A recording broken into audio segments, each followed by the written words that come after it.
Part 2, flow state. I guess that's what I'll dub it, flow state. I'm in my flow state, where he's in his flow state, she's in her flow state. You know, as the youth say today, he's in the flow.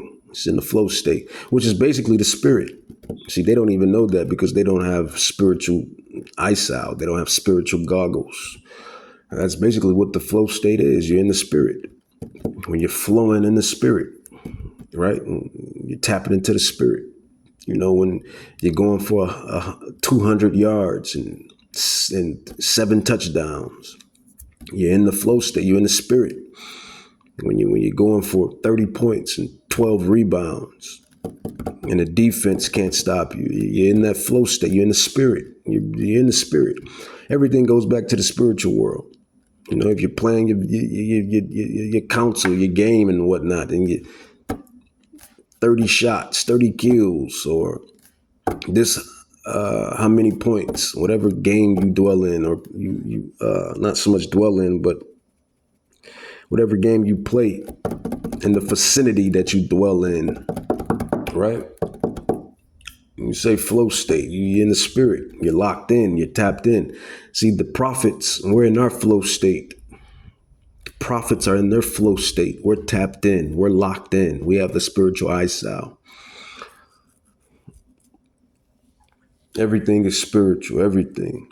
It comes from the spiritual realm and then it manifests into the physical realm.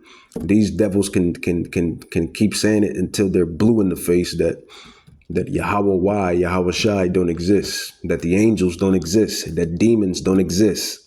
They can say that till they're blue in the face. But we know what the prophecies state.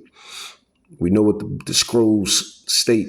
And those that oppose Hamashiach Yahweh Shai and his coming and his saints and the elect, these damn devils, they know that the angels and demons and Yahweh exist. Right? And they know. So it's funny that they try to convince you and tell the masses that none of the spiritual things exist when they know it all exists. James, Apostle James, chapter 2, verse 19, it says, "Thou believe that there is one God, Yahweh, the Ancient of Days, according to Sirach 18, 1-3, Sirach 1:8, and a plethora of many more scrolls." James, Apostle, chapter 2, verse 19, "Thou believe that there is one God, you do well. The demons also believe and tremble." So look at that. So they know the spirit realm is real. Angels, the war angels, the archangels, Gabriel, Raphael, Michael, all exist. Yahweh Shai, Hamashiach, the grand angel of them all. They know he exists. The Russian icons, the Veranet icons, it all displays the first church. And you so-called Negroes, Native Indians, Hispanics, we just happen to be the Israelites. Oh, what a blessing, right? But these devils, as deceivers, they were trying to hide that. You know, they was trying to hide that, but nobody can stop prophecy. Nobody can stop prophecy. So this is why Yahweh Shai Hamashiach is coming the way he's coming. 2 Thessalonians 2, it says, "Let no man deceive you by any means, for that day shall not come." Salak says, "Let no man deceive you by any means, for that day shall not come, except there come a falling away first, and that man of sin be revealed, the son of perdition, who opposeth and exalts himself above all that is called God, for that is worship, so that he is God, sits in the temple of God, showing himself that he is God." You know, that Nimrod complex. That Nimrod complex, right? Go back and read on Nimrod. That damn Canaanite or Hamite. Or he was a Hamite. from one of those Hamitic lines, right? And that's who Esau he tries to, tries to be. They all tried to be the ultimate God, Yahweh, the Ancient of Days. It says, and oppose themselves and exalt himself above that is called God, that Nimrod spirit, that Nimrod complex. It says, verse 8, dropping down to verse 8, 2 Thessalonians chapter 2, verse 8, it says, and then shall that wicked be revealed, the son of perdition, the wicked be revealed, whom Yahweh Shai shall consume away with the spirit of his mouth and shall destroy with the brightness of his coming. So that is why Yahweh Shai is coming. And that is why he's not bringing peace for this wicked kingdom, because it's ruled by that person, in which the Bible says the king of Babylon. Now, those that's new, it may sound like I'm scrambling because you're not, yet tied in into these prophecies and scrolls and scriptures and the precepts. But those that's in the know, you understand. You understand the mysteries. You understand what's going on. So, those that's new, you just got to keep studying to show thyself approved, and keep listening to the apostles, the elders, and certain other prophets and whatnot. Or you can listen to this ministry here as well. That's how you build yourself up to understand this Bible. See, Yahweh has made this Bible a mystery, because if he just would have came out and just said it flat out, we probably would not have the Bible, right? So everything is coded, and only the elect understands it, and the wicked, the protagonist and the antagonist, the elect and the so-called elite, the protagonist and antagonist. That's who understands what's going down, what's going on. So let's continue.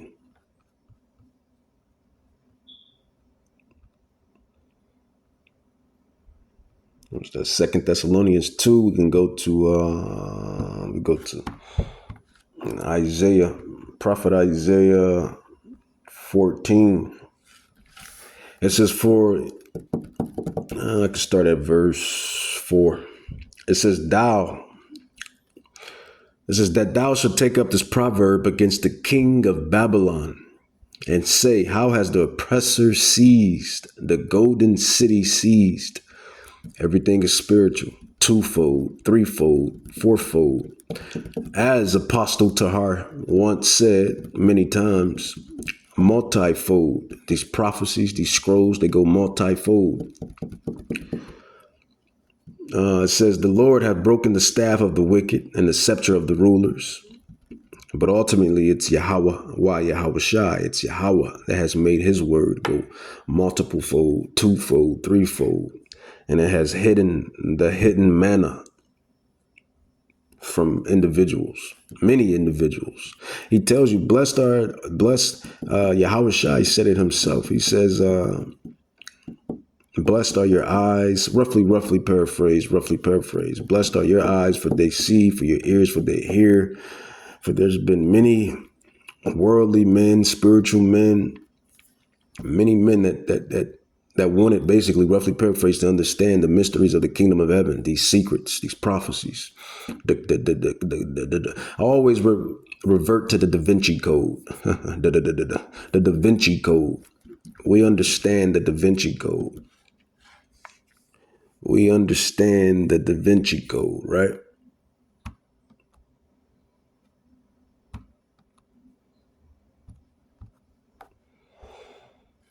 We understand the Da Vinci Code. This is like the Da Vinci Code. Nicolas Cage was breaking down the Da Vinci Code. The prophets understand the Da Vinci Code. We understand and tie everything together. It says, and in their scholars as well. They have their wizards. They have their warlocks. Esau, Edom, the Edomites. They have their Edomite scholars, their warlocks and witches, as we call them, and wizards. Damn Amalekites. that studied the prophecies and understand the scrolls as well, just as we know how to do, right? Antagonist, protagonist, protagonist, antagonist, antagonist, protagonist, protagonist, antagonist. That is a theme throughout life, right? It says, Isaiah 14:4 says, thou shalt take up the proverb against the king of Babylon and say, how has the oppressor seized the golden city? When Yahushua comes with the light, the flames, judgment. This is what people are going to say. How has the oppressor seized the golden city? It says, Yahweh has broken the staff of the wicked and the scepters of the rulers. He who smote the people, the nations, in wrath with a continual stroke. He that ruled the nations in anger. All of these sanctions, just going into nations and stealing their land, taking their things, putting these tariffs. This is why you see the Iran, Persia, and Babylon going at it. It says, and none hindereth, little Persia, Iran is it's not going to back down this time, you see, well, ever. I think this is their first bout, right? Iran, Persia is going to, is going to bring it. America is going to bring it. And then you have all of the big brother nations, Russia, China, etc., that's going to bring it as well. Armageddon, World War III. It says, the whole earth is at rest and is quiet. They break forth into singing. Yet, it says, Salak, yeah, the fir trees rejoice at thee, and the cedars of Lebanon, saying, since thou art laid down. This is when this feller, metaphorical analogies, dark sayings, parables, is talking about America and the king of America. That's the king of Babylon. It says, no feller has come up against us. It says, hail from beneath is moved for thee to meet thee. This is, how the nations are going to feel, people are going to feel when this WW3 finally commence. It says, or manifest, or finish. It says, hell from beneath is moved for thee to meet thee at your coming. It says, it stir up the dead for thee, even all the chief ones of the earth. It has raised up from their thrones all the kings of the nations, the heathens, the Gentile nations. Right? It says, and they shall speak and say unto thee, art thou also become weak as we? Art thou become like unto us? Your pompous pride, that American pride, right? And that false Amalekite pride, Israel, their pride. And I believe they actually are, they have actually fused with one another, right? Israel and America has actually fused with one another. I forget on what condition or whatever. Got to go into it, but check into it. It says, thy pompous is brought down to the grave. And we're just breaking out the prophecies, man. We're just breaking down, decoding the prophecies, the stuff that you see in the world today. Mortals, but not just any mortals. It says, thy pompous pride, pomp is brought down, Isaiah 14:11, to the grave, future eschatology, in the nose of thy salak, the noise of thy vows. The worm is spread under thee, and the worms covered thee. How art thou fallen from heaven, O Lucifer? Now you have silly Christians, they will say this is actually talking about the spiritual demon. I mean, that's what he is. Satan, Hasatan, right? Or the left-hand angel. I mean, he could be an evil angel or a demon, however you want to put it. How art thou fallen from heaven, O Lucifer? They like to say that's the evil angel, Hasatan, or the demon, Hasatan, or the head demon, Hasatan, right? But, when you really come into this thing, we're all sons of Yahweh. When you understand the knowledge, we're all sons of Yahweh, Yahweh Shai. The angels, the demons, Hasatan, Yahweh Shai. We're all sons. The Israelites, the Edomites, even to the other nations, Ishmaelites, Moabites, Ammonites, all of creation. We're all puppets to Yahweh Bahashem Yahushai. But I digress. Isaiah 14:12 says, how art thou fallen from heaven, O Lucifer, son of the morning? But just within that, he has his people, though. Even though we're all sons, he has his pick. And who is Yahweh's pick? The Israelites. It says, Isaiah 14:12 says, how art thou fallen from heaven, O Lucifer, son of the morning? How art thou cut down to the ground, which did weaken the nations? For thou hast said in your spirit, your heart, I will ascend into heaven. Remember, 2 Thessalonians 2:3 on down was talking about that. It says, I will exalt my throne above the stars of Yahweh. I will sit also upon the mount of the congregation in the sides of the north. I will ascend above the heights of the clouds. I will be like the Most High, that Nimrod complex. Nothing's new under the sun, right? Well, until Great Tribulation. You know, the prophecy says nothing on earth is going to be like Great Tribulation. So until that point, nothing is new under the sun. It says, I will ascend above the heights of the clouds. I will be like the Most High, yet thou shalt be brought down to hell, to the sides of the pit. It says, they that see thee shall narrowly look upon thee and consider thee, saying, is this the man? Is this the man? It was never talking about the Hasatan. How art thou fallen from heaven, O Lucifer? Heaven, rulership, up, being up, rulership. How art thou fallen from heaven, O Lucifer, son of the morning? How art thou cut down to the ground, which did weaken the nations? Verse 16, they that see thee shall narrowly look upon thee and consider thee, saying, is this the man that made the earth to tremble, made the nations to tremble, basically, that did shake the kingdoms, that made the world as a wilderness, sanctions, tariffs, wars, World War I, World War II, dropping bombs on the Japanese, the Ammonites, and everything else, right? Iraq, Afghanistan. The Bible is talking about Edom.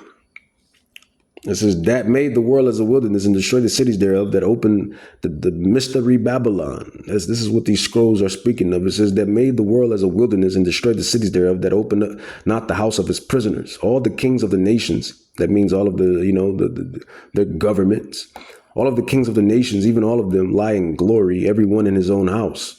But you are cast out but you are cast out of thy grave like an abominable branch, and as the raiment of those that are slain, thrust through with a sword, that go down to the stones of the pit, as a carcass trodden under feet. Basically, metaphorical way of saying you have come to naught. Your judgment, the gavel has come down on your judgment. The gavel has come down on your judgment. That's just what it is. The gavel has come down on your judgment, right? This is why he said Babylon has been a golden cup. It's really talking about Esau. Esau, Edom, Idumea, Rome, Greece. Let's just call a spade, man. Let's just call a spade. Rome, Greece, Idumea, Edom, Esau has been a golden cup in Yahweh's hand. That's really who it's talking about. It's all metaphorical, but let's just get right to it. That's what it's talking about. And, they're scholars, even the Edomite scholars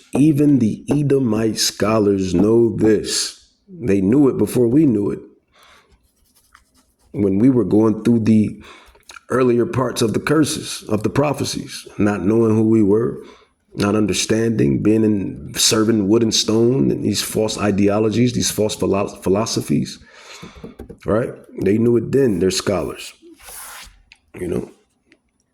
until the prophecy came back around, so that the children will wake up, the holy people will wake back up in the land of exile. Baruch, the prophet Baruch said that we will wake back up in the lands of our exile. We will wake back up and come back to our remembrance. So Within that time period, they knew. They were reading the scrolls and prophecies back then. So they know this stuff is true. They even, they know that Yahweh Shai and Mashiach is coming back to a kingdom or kingdoms ruled by Idumea. And an Edomite said this out of his own mouth. So it is what it is. It is what it is. Prophecy. Nobody can stop prophecy. It's prophecy. Prophecy. The Israelites couldn't stop from going into exile. Yahweh told us multiple times, if you do not follow my commandments, you're going in exile. If you do not follow my commandments, y'all are going into exile. You're going to be scattered. Yahweh, behold, through time frame, the Israelites were scattered. Now, what makes these nations think that Yahweh is not going to keep his end of the bargain with people or with a people that's not even his? It's not even the apple of his eye. You got to take that into account, right? And some of the heathens, they do. They understand it.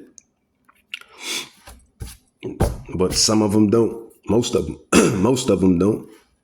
Because they have been swayed and lied by the doctrines, the wine of Babylon, with Christianity, really, in all of its branches, and all of the other false religions, Muslim, Scientology, and all of the other crap, all of these false philosophies. But like I said earlier, man, within this lesson, I'm flowing with the Spirit, just touching on certain topics, going into certain topics, touching on certain verses and chapters, because I really didn't have a concrete subject to really go into. Just was in the Spirit. The Spirit was just on me to go into what you hear me going into.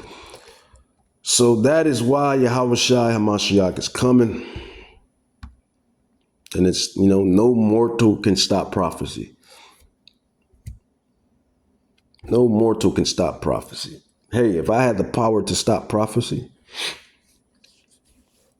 hey, now listen closely. If I had the power to stop prophecy, I would do it. And I'm saying I would do it as far as getting the Israelites up out of here right now. Zoop, back home to Jerusalem. Zoop, all of you nations, out of our land, and the land cleanse, everything back to the way it's supposed to go. None of this mark of the beast, none of this tribulation, none of the rest of the stuff that comes with it. If I had it my way, right? If I had it my way, I'm just being honest. All of the Israelites, zoop back to Jerusalem, Israel, up out of here. Zoop, all of you heathen nations, zoop out of the land. All of you heathen nations, back to your dwellings. Zoop.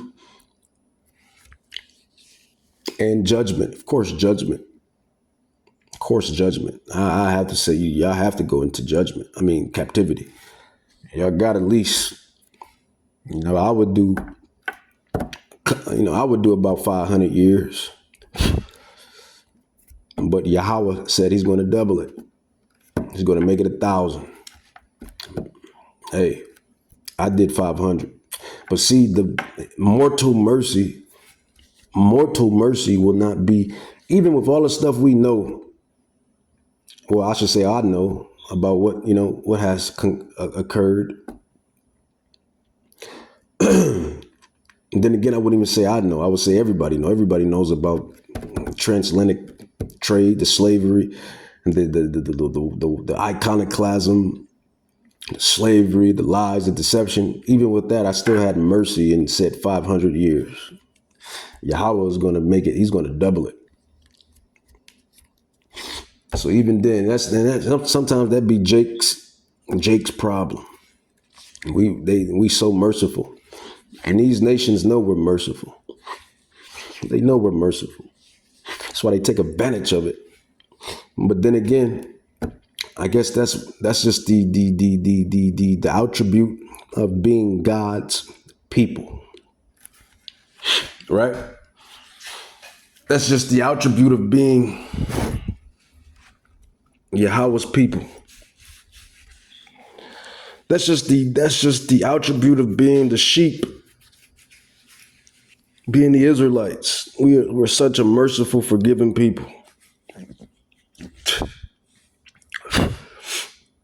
When it comes to these other nations, I gather, because Jacob, he loves to fight Jacob, but that's something else. But that's how I would have it, man. But Yahweh was going to do it the way he's going to do it, because no mortal was my whole point. My whole point of that was no mortal can stop prophecy. What Yahweh says is what's going to happen. The Israelites, if they could have changed it, we would have never been into exile. Right? But can't stop prophecy. Whatever Yahweh says is what Yahweh says. And that is what's going to happen to you nations and to these wicked kingdoms. And these nations, they see it. Everybody is talking about it. Everybody feels it. Everybody senses it. Everybody feels that this war, which is World War III, is going to be the nail in the coffin. And that's exactly what it's going to be. Moving right along. Isaiah 34. Isaiah 34, and I'm going to probably end it with this. Isaiah 34, this chapter, it says, "Come near, ye nations, to hear, and hearken, ye people. Let the earth hear, and all that is therein, the world, and all things that come forth of it." It says, "For the indignation of the Lord is upon all nations, and his fury upon all their armies. He have utterly destroyed them. He has delivered them to the slaughter." That is what's going to happen. Future eschatology. Future eschatology. That is what's coming in this next big war. War. What is it good for? Absolutely. War. As Ecclesiastes 3 says, there's a time for everything under the sun. But you can't stop prophecy. What's going to happen is going to happen. It says, Isaiah 34:2 says, "For the indignation of the Lord is upon all nations, and his fury upon all their armies. He have utterly destroyed them. He has delivered them to the slaughter." And that is, Joel chapter 2, Joel chapter 3, when Yahweh should bring all of these nations into the valley of Yahweh-Shaphat, Jehoshaphat. Future eschatology. It's going to happen. It's happening. It's building up. It's here.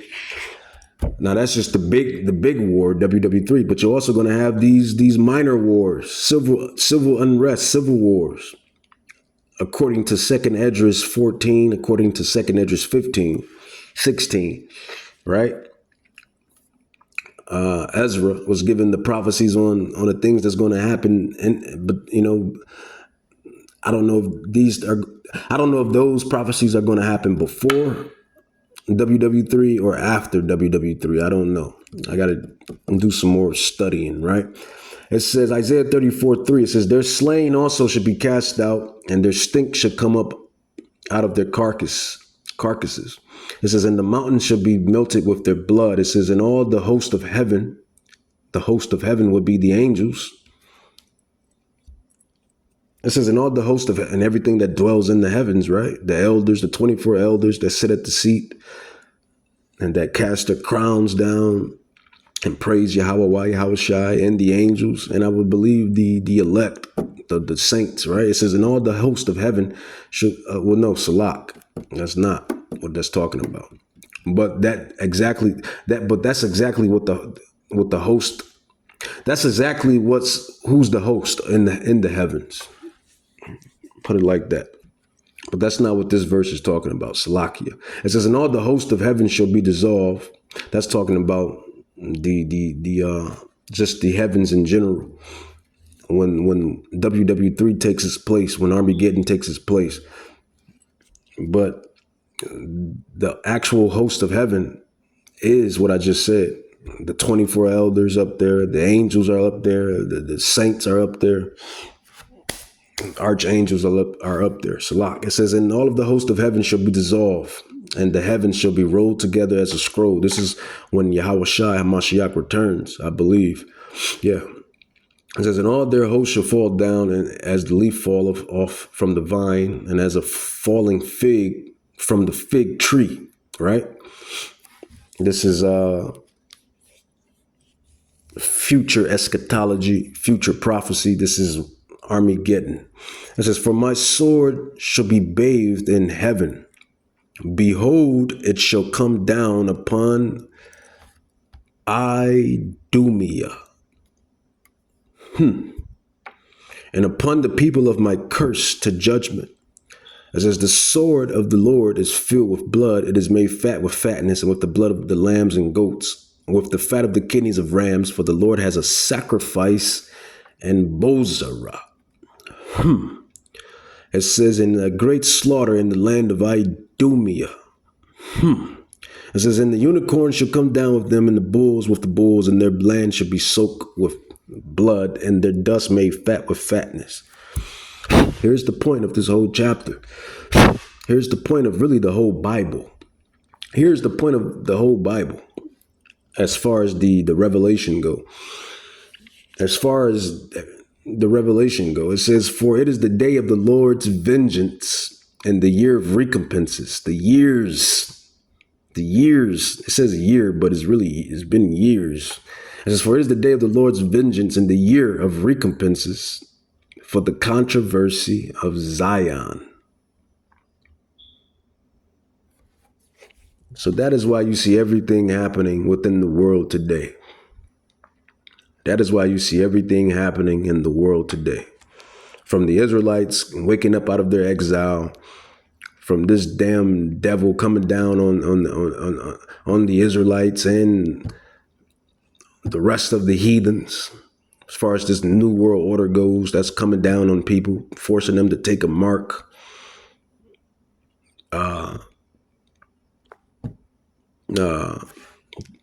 From the lies, the deception,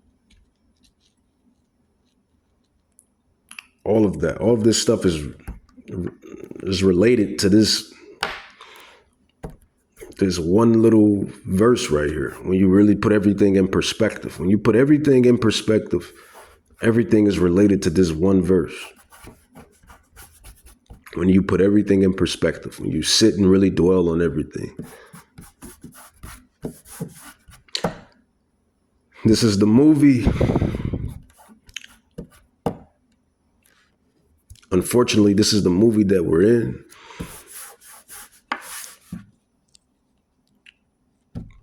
I just want to be on the right side of prophecy. So with that, I'm going to say, Kal Halam La Yahweh, Bahashem Yahweh Shai, Bahashem Rakakdash, Barakata Yahweh, Barakata Yahweh Shai. No mortal can stop prophecy. As Thanos said, it's the inevitable.